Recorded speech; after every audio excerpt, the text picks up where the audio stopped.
Bonjour, peuple de Dieu, nous sommes très ravis de vous retrouver en ce jour. Alors, Jésus, après sa mort, ses disciples furent appelés chrétiens parce que d'après leurs contemporains, ils étaient comme Christ, chrétiens ici, chrétiens d'ailleurs. Notre nouvelle émission, qui j'espère sera très prochainement la vôtre. Alors, aujourd'hui, j'ai avec moi ici sur ce plateau des chrétiens qui influencent ou qui ont de l'impact dans leur milieu, et ensemble nous allons échanger autour d'un sujet fort intéressant. Je m'en vais donc vous le présenter et bien sûr les saluer. Je me tourne vers Madame Beretti-Cat. Bonjour. Bonjour. Alors Madame Beretti-Cat, vous êtes facilitatrice en développement personnel. Vous gérez aussi le centre culturel et éducatif Mozoto Club. Est-ce qu'il y a un ajout à faire? Quelque chose d'autre à ajouter? On reste sur l'émission. D'accord. Merci beaucoup. Nous avons aussi sur ce plateau le plaisir d'avoir Monsieur Timothée Boulou. J'ai bien prononcé le nom. Ok. Alors vous êtes le PDG de Maël Production. Est-ce qu'il y a quelque chose d'autre à ajouter? D'accord, merci beaucoup. Nous avons aussi le réel plaisir d'avoir avec nous ici sur ce plateau Monsieur Prince Kabea, qui se trouve être un auteur. Il a déjà écrit un livre, La sagesse des opportunités. Vous êtes aussi prédicateur de l'évangile. Vous êtes aussi dans la science et vous faites... J'ai une licence en entrepreneuriat et aussi en microfinance. Donc je pense que c'est un peu ça. Ok, merci beaucoup. Alors, ensemble avec... nos invités du jour, nous allons échanger autour du sujet suivant: la place de la jeunesse chrétienne dans le développement de la RDC. La place de la jeunesse chrétienne dans le développement de la RDC, tel est le sujet du jour. Je posais la première question à Madame Beretti-Cat. Quand on dit qu'on est chrétien, qu'est-ce qu'on veut faire passer comme message exactement? Le même message qu'à l'époque, en fait. Quand on dit qu'on est chrétien, on veut faire passer le message qu'on est comme Christ. C'est vraiment une question d'identité, d'une manière de vivre. C'est pas une question de culture, d'habitude seulement. C'est vraiment une identité qu'on a choisi d'avoir, une relation qu'on a avec le Seigneur. Donc, en bref, ce serait ça pour moi. Merci beaucoup. Monsieur Timothée, on parle aujourd'hui, le sujet en tout cas, on parle de la jeunesse chrétienne. Alors quand on parle de cette jeunesse chrétienne, on fait référence à l'âge. À quoi on fait référence exactement lorsque l'on parle pas seulement des chrétiens, mais précisément la jeunesse chrétienne? C'est compliqué. Bon, pour moi personnellement, je dirais, on peut être appelé chrétien quand on a reçu Jésus-Christ comme sauveur, Jésus-Christ sauveur comme Christ, comme on le dit à l'Église. C'est d'abord ça, pour moi, en tant que principe, et de vivre en tant qu'enfant de Dieu, de suivre des règles qui le suivent selon des interdits. Et le développement, pour moi, ça vient à partir de là. Merci beaucoup. Justement, on va chuter avec le développement. C'est quoi le développement d'après vous, Monsieur Prince? En fait, c'est simplement, je comprends que le développement, c'est cet effet-là de quitter du point A vers le point B, de manière à ce que ce point B puisse être mieux que le point A. C'est en fait ça le développement. Donc, si je dois résumer en quelque sorte, pour éviter les détails sur le développement durable, économique, tout comme ça. Merci beaucoup. Alors, Kat, un ajout par rapport au développement. Aujourd'hui, on veut parler du développement et bien sûr, ce développement par rapport à un pays. Qu'est-ce que c'est? À quoi on fait allusion exactement? Eh bien, moi j'ai fini en communication et pas en économie de finance. Donc, je pense qu'on va beaucoup rester dans les termes que je maîtrise, notamment le développement personnel et même peut-être le développement communautaire, parce que vraiment notre pays c'est aussi quand même une très grande communauté. Quand on voit développement, on voit croissance aussi. On voit vraiment l'aspect de grandir en termes de résultats, en termes d'épanouissement. Il y a vraiment un aspect de croissance, en termes de responsabilité aussi. Mais quand on voit développement, on voit aussi croissance. Quand on voit développement, on voit aussi amélioration. Donc on peut bien croître, mais il faudrait s'assurer aussi qu'il y ait une amélioration de la situation. Et je pense que ce soir, en tout cas, on espère bien que cet aspect va nous faire voir comment nous, en tant que chrétiens, enfants de Dieu, on apporte une amélioration dans notre pays et on croit, on grandit, on fait en sorte que notre pays grandisse aussi, ait un certain positionnement au niveau international et en accord avec la volonté de Dieu. Merci beaucoup. Monsieur Timothée, puisqu'on on parle de l'apport un peu dans ce que Madame Kat était en train de dire, est-ce qu'aujourd'hui on pourrait dire que la jeunesse chrétienne a un apport, est une valeur ajoutée pour la RDC? Une très grande valeur ajoutée, et en tant que chrétien, on peut dire que tout passe par nous en réalité en tant que communauté chrétienne. C'est-à-dire que nous avons une très grande responsabilité. Déjà, l'Église, la plupart des gens dans notre pays, nous prenons l'Église en tant que modèle, en tant qu'exemple. C'est-à-dire que, en réalité, si nous, l'Église, nous donnons en termes d'exemple modèle, en termes positifs, nous influençons d'une manière de longue, de près, indirect, d'une manière très très développée.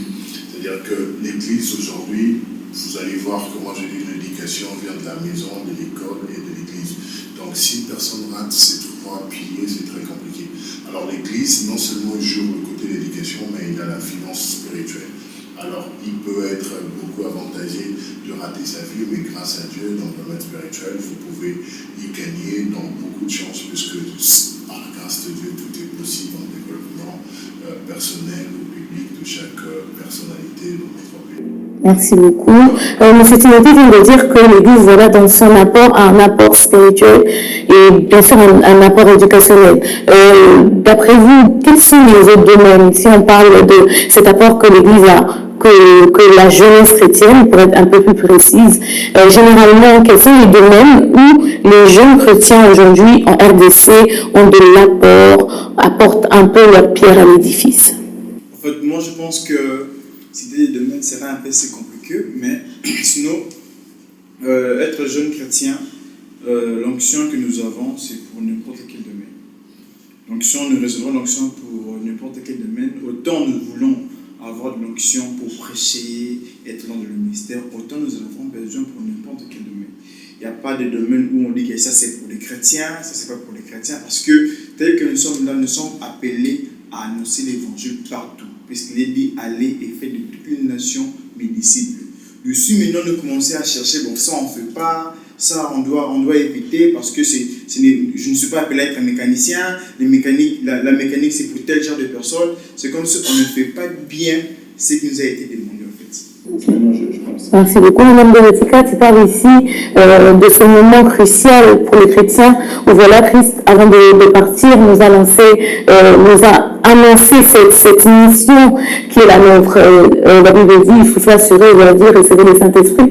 Puis, dans quelques minutes qui ont suivi, il leur demanda donc d'aller et de faire de toutes les nations les disciples, puisque cette onction a été donnée dans un cadre bien précis. Est-ce qu'aujourd'hui, l'onction que l'on reçoit de la part du Saint-Esprit peut être utilisée dans autre chose que la mission? Est-ce que cette onction d'aller faire des nations, des disciples, c'est à l'Église seulement? Ok. Lorsque David a reçu l'onction, il a prêché. Il avait été loin pour être roi, effectivement. Donc, oui, cette onction-là venait du Saint-Esprit. C'était le même esprit, en fait. C'était le même esprit qu'aujourd'hui. En fonction de la mission que Dieu nous donne, Dieu n'a pas donné aux gens, donc Jésus, c'est vrai, le Saint-Esprit, avec la venue du Seigneur Jésus, nous devons aller faire de toutes les nations des disciples, ok, des disciples, des personnes qui suivent vraiment le Christ. Mais en fait, il faudrait comprendre comment on le fait. On en discutait même avant le début de l'émission. Dans cette mission générale, on a des rôles différents. D'accord? Les uns sont des pasteurs, d'autres des évangélistes, tout ça. Mais il faudrait bien comprendre plutôt, dans cette mission générale que nous avons, comment Dieu m'attend, moi, à faire des autres des disciples. Il y a des personnes, je raconte le témoignage, une histoire vraie. Je connais une personne elle n'avait pas besoin de prêcher. C'était une personne qui était plutôt brillante à l'université. Donc, le fait qu'elle soit brillante, à la fin des cours, elle arrivait à diriger la prière. Et quand elle finissait de diriger la prière, les gens venaient d'eux-mêmes. Elle n'avait pas à dire, recevez les gens venaient d'eux-mêmes. Est-ce que tu peux prier pour moi? Parce que les gens ne comprenaient pas qu'une personne aussi brillante puisse autant aimer le Seigneur. Ça dépend, on a tous la même mission, mais il faudrait que chacun comprenne très bien, oui, je suis appelé à faire des nations des disciples, mais moi, Dieu m'a demandé de le faire comment? Par quels moyens? C'est là maintenant que tout vient l'enjeu, en fait. Le comment, c'est le Saint-Esprit qui nous le révèle. C'est le plus grand problème de notre pays. Moi, je lui dis toujours que, c'est-à-dire que vous ne pouvez pas aller loin dans n'importe quel domaine, soit en développement personnel, dans tout ce que vous voulez, il faut savoir que dans quoi Dieu m'a mis. C'est-à-dire que le plus tôt possible, vous connaîtrez que dans quoi Dieu m'a appelé, vous serez plus riche, vous allez plus travailler sur ce domaine-là. Quand vous travaillez sur ce domaine, que là où Dieu vous voit, ça coule, comme on dit à l'église, ça coule très facilement. Et on a aussi un autre problème, nous croyons que la meilleure façon de servir Dieu, c'est à l'église. Moi, je ne suis pas tout à fait d'accord avec ça. Je peux servir Dieu en aidant des orphelins. Je peux servir Dieu en donnant des opportunités. Je peux servir Dieu en développant mon pays. Je peux servir Dieu en donnant des opportunités aux autres. Je peux servir Dieu d'apporter l'amour sur nos nation. Je peux servir Dieu dans beaucoup d'autres angles. Pour moi, le développement, en tant que chrétien, ne se limite pas à faire tomber les gens de l'église, ne se limite pas seulement à aller à l'église. C'est-à-dire qu'aller au-delà, ça sera aussi une fierté pour nous de dire que le prochain milliardaire de ce pays, c'est un chrétien. Le prochain monsieur qui va diriger ce pays, c'est un chrétien. C'est-à-dire que nous, les chrétiens, on s'est mis une certaine barrière en disant que ça, c'est réservé pour certaines classes.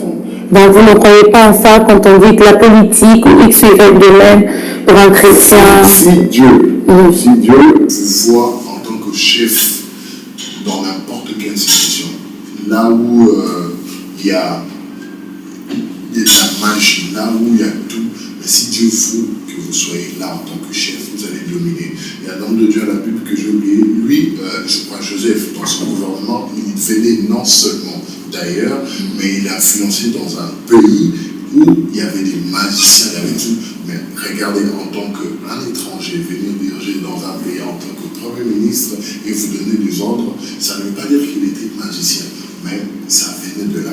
Et ce qui est un peu plus assez complexe avec Joseph, plus il reculait derrière, plus il avançait vers son objectif. Alors, le développement ne peut pas dire qu'aussitôt sur les ciels. C'est-à-dire que même les échecs, même les épreuves, même les difficultés peuvent être un escalier pour vous, pour voir là où le développement peut être ramené. Donc, moi je dis, la destinée est quelque chose d'assez mystérieux. Vous pouvez être né riche, mourir très pauvre, vous pouvez être très pauvre et devenir un homme assez puissant. Merci beaucoup, Monsieur Prince.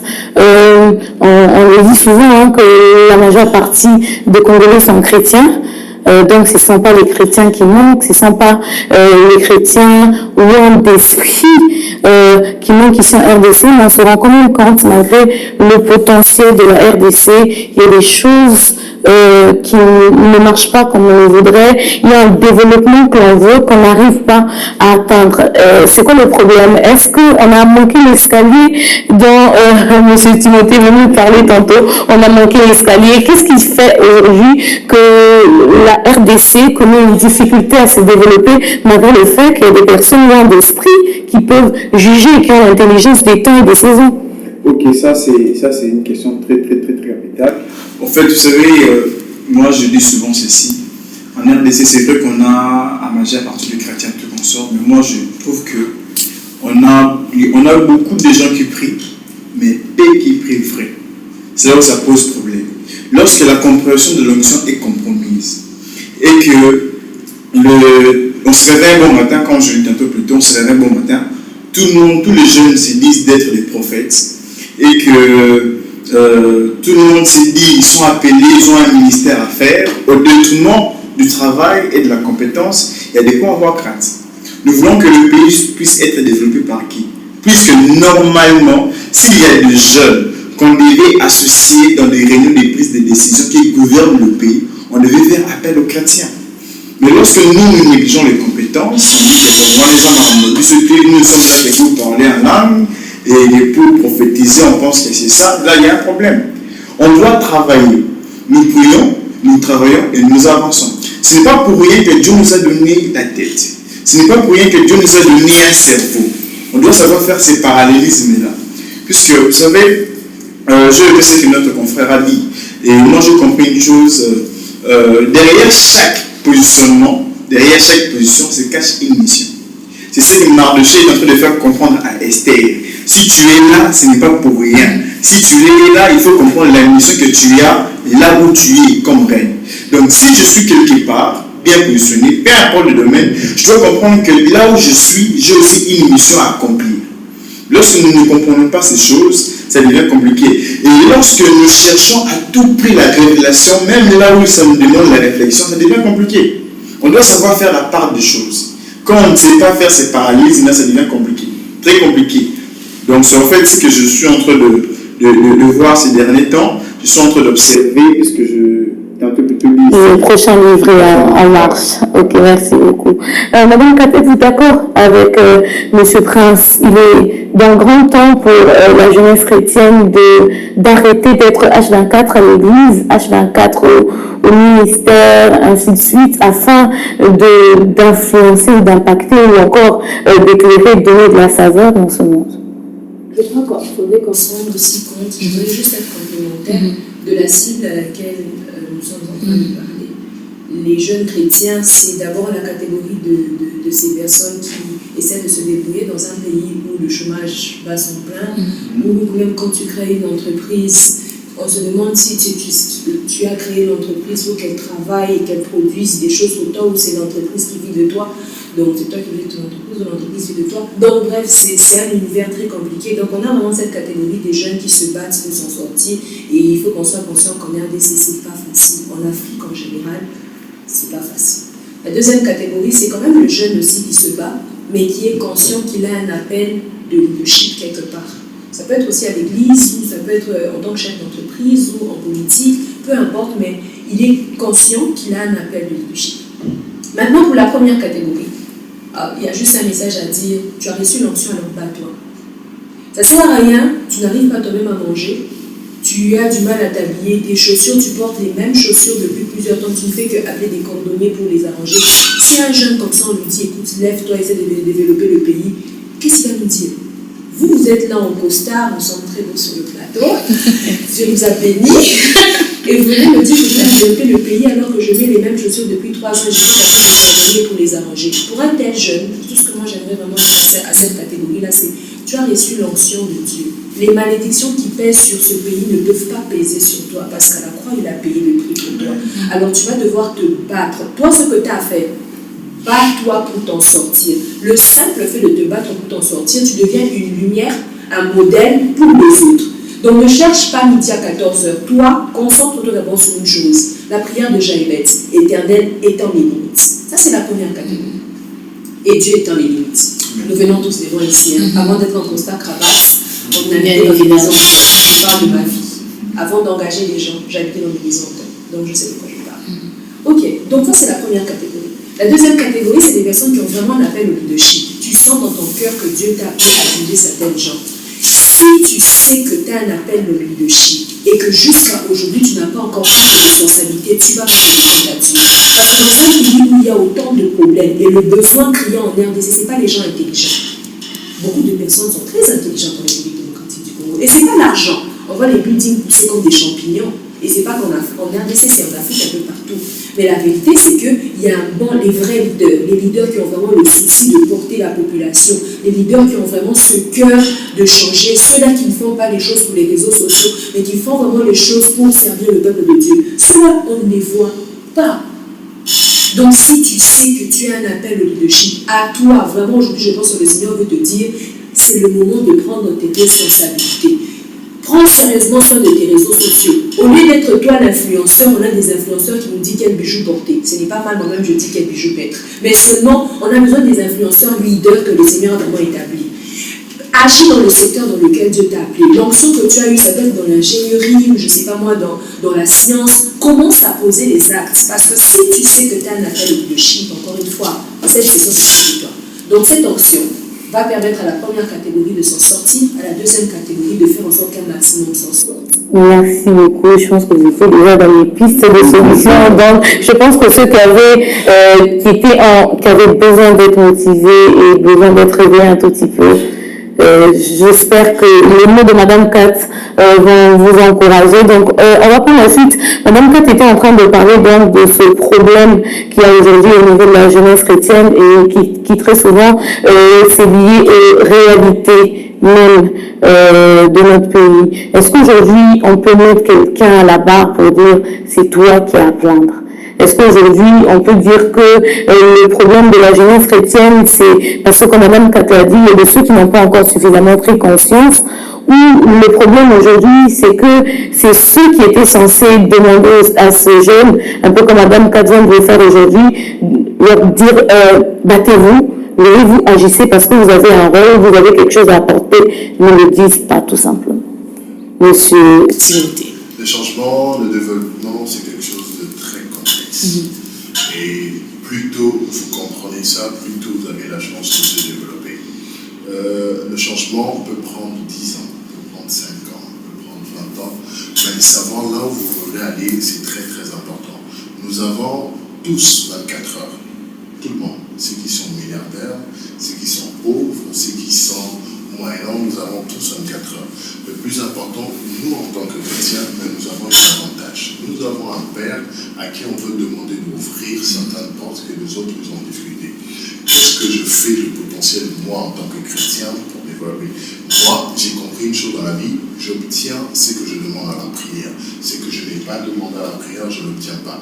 Et puis, en dehors de demander à la prière, c'est-à-dire que mettre la foi en dehors de la prière, c'est-à-dire qu'il y a des barrières, il y a des choses en réalité que tout le monde va te dire que ça, c'est en regardant ton niveau, en regardant d'où tu viens, en regardant ça, ils vont te dire que c'est pratiquement impossible.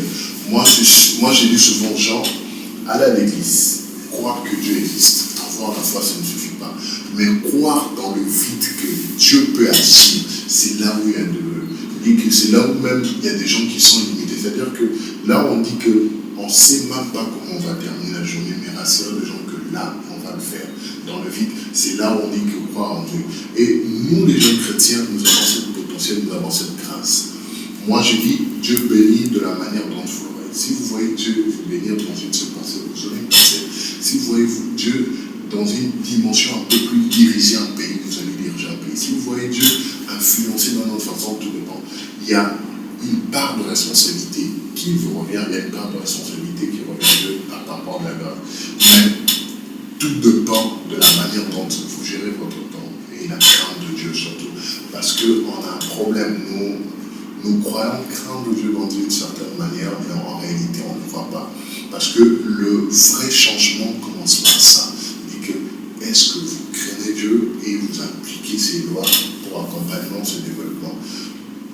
Le changement, moi je dis souvent, le changement est sacré. Le changement demande beaucoup d'autres choses que nous, la jeunesse, ne voulons pas payer. Nous voulons le changement qui vient le jour au lendemain.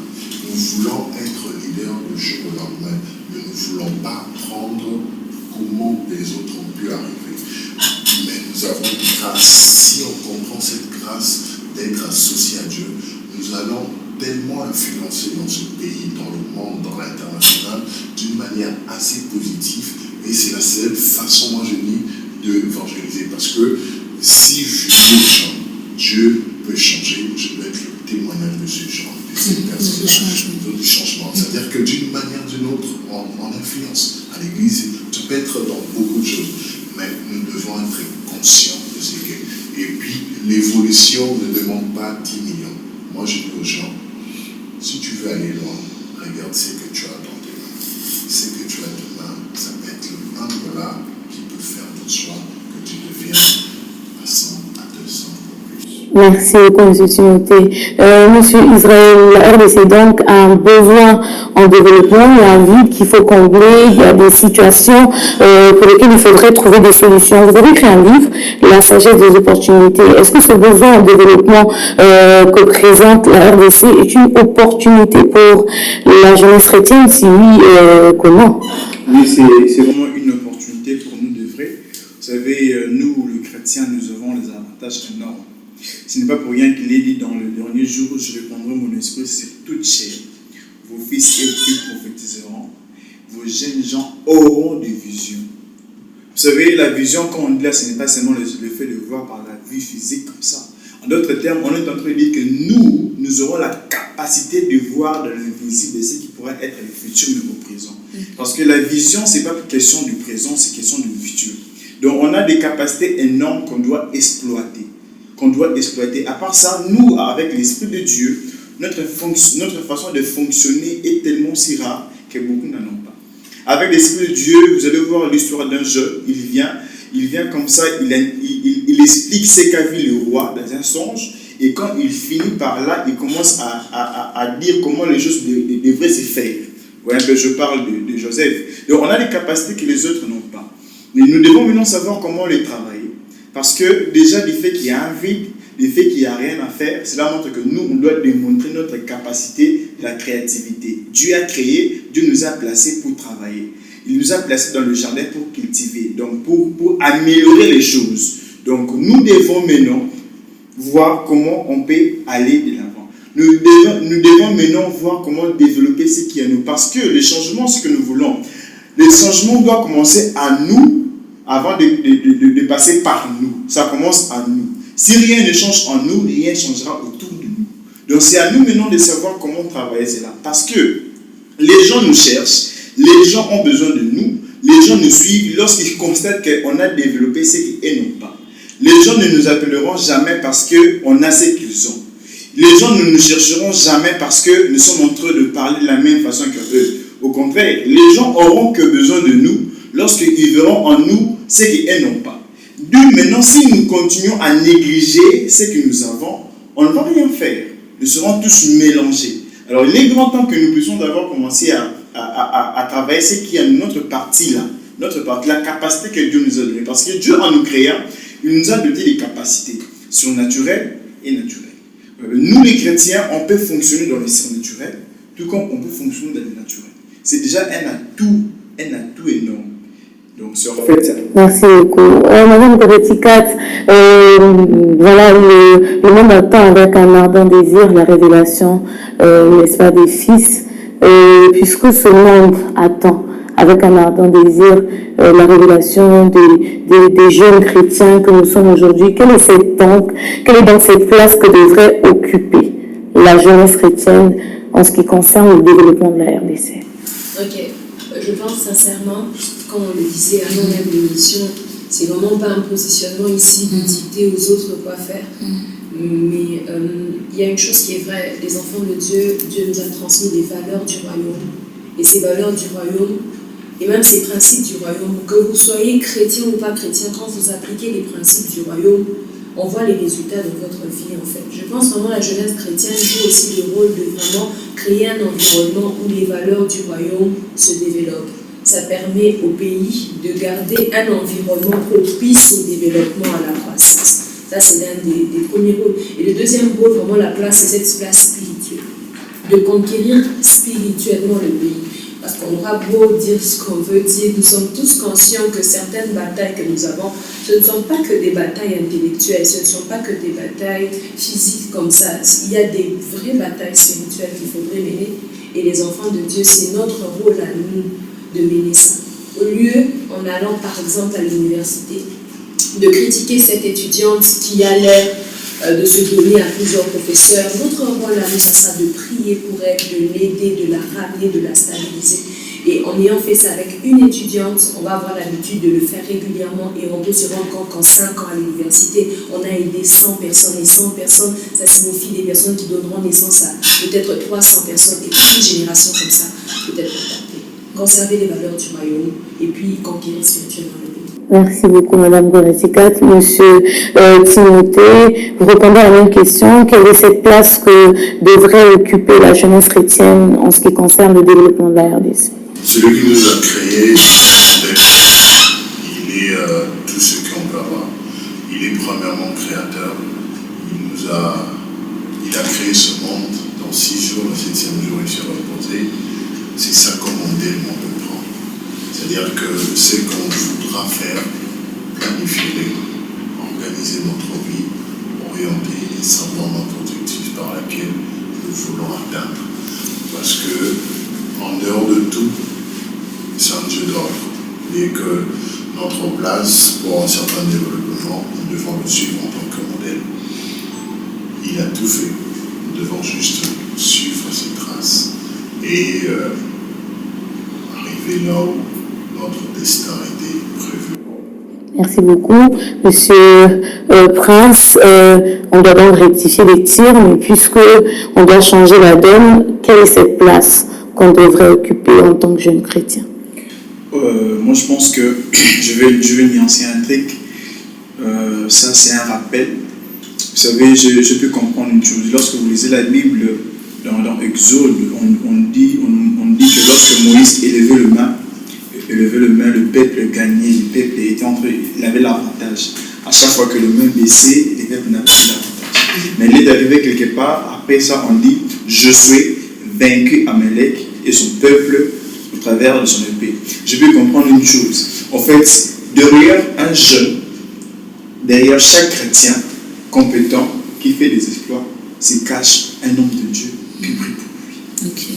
Donc, cela veut dire que si il y a des gens, comme je l'ai dit au début, qu'on devait associer dans les règles des décisions qui gouvernent le pays, ça devait être normalement les chrétiens. Parce que nous, même quand je suis seul, je ne suis pas seul. Au-delà d'avoir le Saint-Esprit en moi, j'ai quand même des gens qui me soutiennent dans la prière. Donc, c'est en fait. Merci beaucoup. Nous sommes vraiment arrivés au terme de cette émission. Merci beaucoup à vous d'avoir répondu à notre invitation. Et bien sûr, avant de nous quitter, peut-être un conseil pour ce jeune chrétien, pour cette jeune fille, pour ce jeune frère qui est à la maison, qui voudrait influencer, qui voudrait impacter, qui voudrait apporter sa pierre à l'édifice, donc au développement de l'RDC, mais qui se dit comment s'y prendre, Madame Golatikat, sans compromettre ses valeurs. Sans compromettre ses valeurs, c'est chaud. On est dans une région où tous les permis de conduire sont périmés. Donc ceux qui viennent à peine d'apprendre à conduire, je ne sais pas encore comment ils font. Je ne sais pas comment nous faisons. Alors, fais ce que tu peux et demande au Saint-Esprit de t'aider. Parce que dans certaines situations qui peuvent de neige, quand j'apprends qu'il se trouve chez son oncle et que son oncle veut prendre les troupeaux, il n'y a que le Saint-Esprit pour te dire, fais ceci, trouve une solution pour que ton troupeau ait un jour telle couleur et un autre jour. Donc vraiment, laissons le Saint-Esprit nous guider, sinon c'est compliqué. Que le Saint-Esprit nous guide. Merci beaucoup, Monsieur Timothée. Un conseil pour un jeune qui veut vous écouter, qui veut aussi faire son petit parcours de réussite et qui se demande comment je m'y prends. Moi, j'ai toujours dit, il y a deux choses pour réussir dans la vie. Il y a Dieu et le travail. Si ces deux personnes sont vos alliés dans n'importe quelle bataille, vous allez toujours vaincre. Merci beaucoup. Un dernier mot, M. Prince Kabea. Oui, ce que je peux dire est que, vous savez, le développement du Congo peut être un processus de réflexion pour certains, mais l'avantage que nous on a, ça peut être l'accomplissement d'une révélation, d'une prophétie. Oui. Donc, nous les chrétiens, nous sommes vraiment avantagés parce qu'on a plusieurs histoires. Oui. La Bible nous montre dans Matthieu qu'il y avait des hommes sages, des astrologues, ils étudiaient l'étoile. À partir de l'étoile, ils ont compris qu'il y avait un roi qui était né. Et puis l'étoile, pour le voir, c'était la nuit. Donc ça a pris du temps pour arriver de l'Orient jusqu'à où se trouvait l'enfant, ça a pris du temps. Mais quand vous allez dans Luc nous dit qu'il y avait le berger et puis ils ont vu les anges les annoncer. Donc la révélation raccourcit les choses.